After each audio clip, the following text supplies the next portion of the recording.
दोस्तों, जब भी कोई नया आईपीओ मार्केट में आता है, एक्साइटमेंट ऑटोमेटिकली बिल्ड हो जाती है। रिटेल क्राउड का पहला थॉट होता है लिस्टिंग गेंस मिलेगा या नहीं, और यहीं पे सबसे बड़ी गलती होती है। मोस्ट ट्रेडर्स आईपीओ को एक बिजनेस अपॉर्चुनिटी की तरह नहीं, बल्कि एक लॉटरी टिकट की तरह ट्रीट करते हैं। लेकिन रियलिटी क्या है? रियल मनी अक्सर लिस्टिंग डे पर नहीं बनता।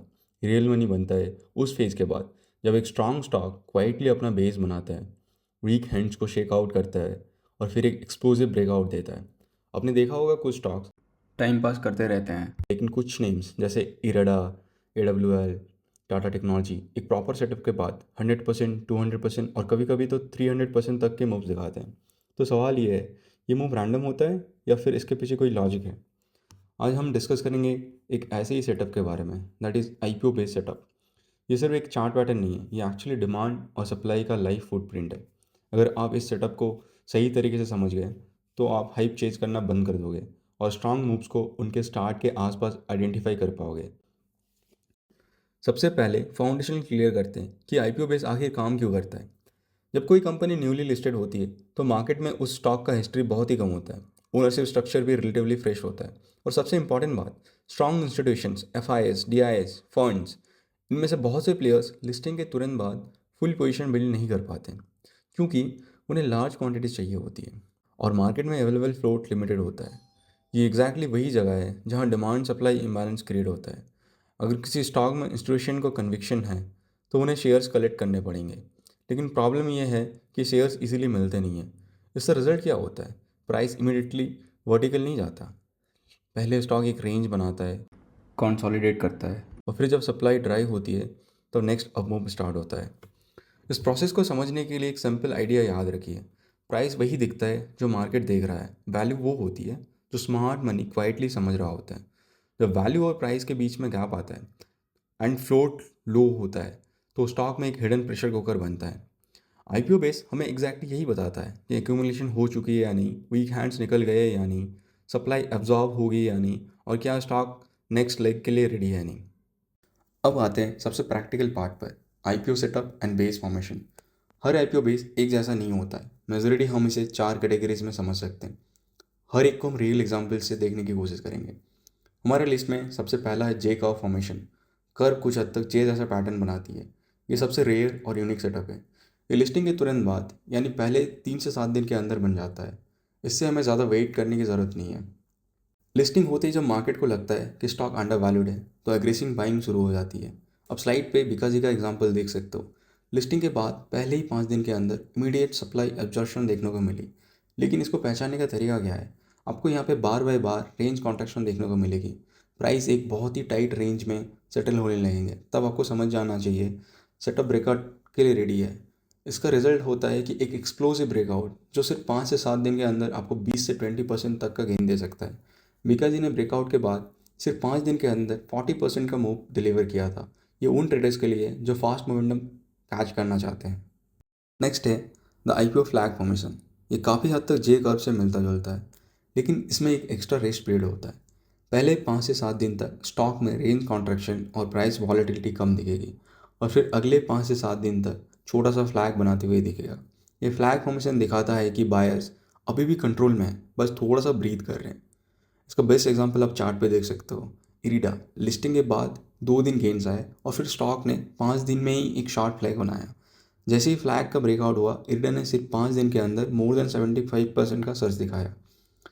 इन दोनों ही सेटअप में एक कॉशन है, ये जितना फास्ट मूव्स आते हैं उतनी ही जल्दी एग्जॉस्ट भी हो जाते हैं। इसीलिए यहाँ याद रखना, सेलिंग इनटू स्ट्रेंथ या टाइट ट्रेलिंग स्टॉप लॉस बहुत ही ज़रूरी है, वरना आपका सारा अनरियलाइज प्रॉफिट सब जीरो हो सकता है।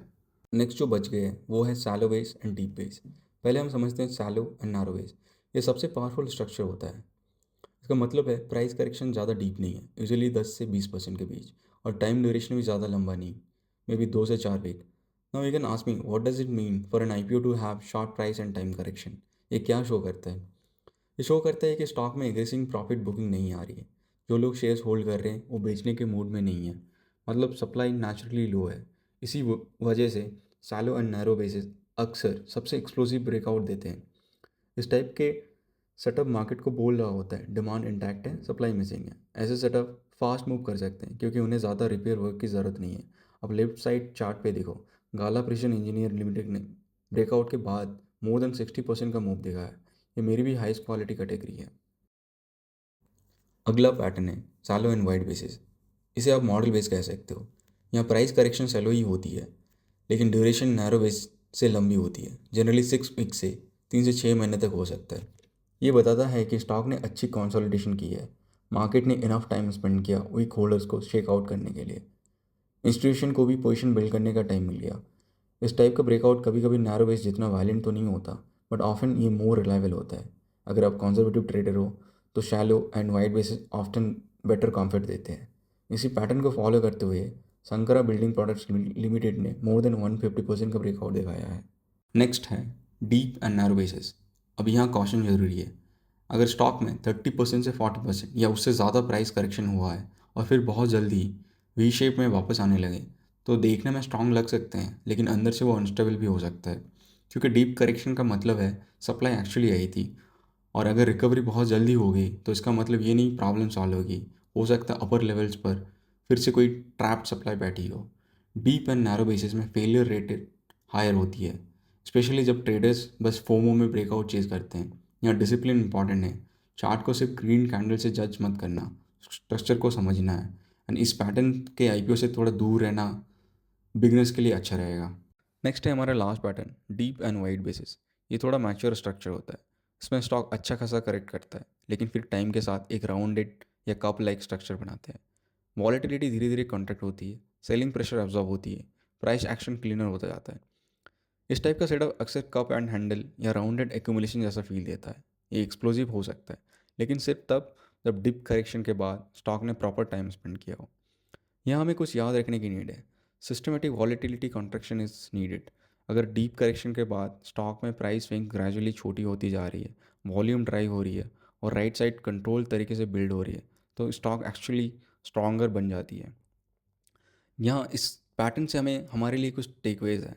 Shallow better than deep, tight better than loose, orderly better than volatile. ये 3 फिल्टर्स आपको मीडियोकर आईपीओ चार्ट और हाई क्वालिटी आईपीओ बेसिस में फ़र्क समझने में हेल्प करेंगे। अब आते हैं सबसे इंपॉर्टेंट सेक्शन पर, एंट्री कैसे लेनी है। Most traders conventional entry use करते हैं, मतलब स्टॉक का प्रीवियस हाई या लेफ्ट साइड ब्रेक हुआ और उन्होंने बाई कर लिया। लेकिन इसमें एक प्रॉब्लम है, it's not that every time your trade will go successful. ऐसी एंट्री में स्टॉक ऑलरेडी एक्सटेंडेड हो सकता है, आपका स्टॉप लॉस बड़ा हो जाता है और रिस्क रिवॉर्ड वीक हो जाता है। इसके लिए एक स्मार्ट अप्रोच यूज़ कर सकते हैं। मैं इसके लिए एक चीट एंट्री यूज़ करता हूँ। चीट एंट्री का सिंपल लॉजिक है, मैं ब्रेकआउट से पहले बेस के राइट साइड पर जब स्टॉक टाइट हो जाए, प्राइस एक्शन कंप्रेस हो जाए और वॉल्यूम विजिबली ड्राइव हो जाए, तो अर्ली एंट्री कंसिडर करता हूँ। इस टाइप की एंट्री का बिगेस्ट एडवांटेज है स्मॉल स्टॉप लॉस। अक्सर आपका रिस्क 4% से 5% के आसपास कंट्रोल हो सकता है। अगर सेटअप काम कर गया तो अपसाइड 20%, 30%, इवन 50% भी मिल सकता है। मतलब small defined risk, larger asymmetric upside. और ट्रेडिंग में यही तो चाहिए हमें। So after analyzing all these bases, we have the conclusion. Shallow and narrow basis has the highest probability of getting success. As a beginner हमें इसी पे focus करना चाहिए।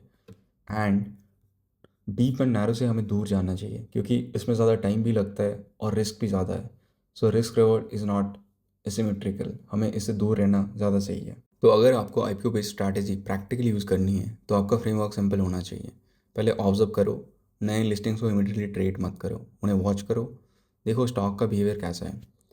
देन बेस फॉर्मेशन को मैच्योर होने दो, शैलो टाइट कंट्रोल एक्शन को preference दो। एंड देन चीट एंट्री या प्रॉपर ब्रेकआउट के आसपास लो रिस्क सेटअप लो। रिस्क पहले ही डिफाइन करो, फिर पोजीशन लो। ऑलराइट देन, अगर आपको ये वीडियो वैल्यूबल लगी हो तो चैनल को सब्सक्राइब ज़रूर करना। मैं मिलता हूँ नेक्स्ट वीडियो में।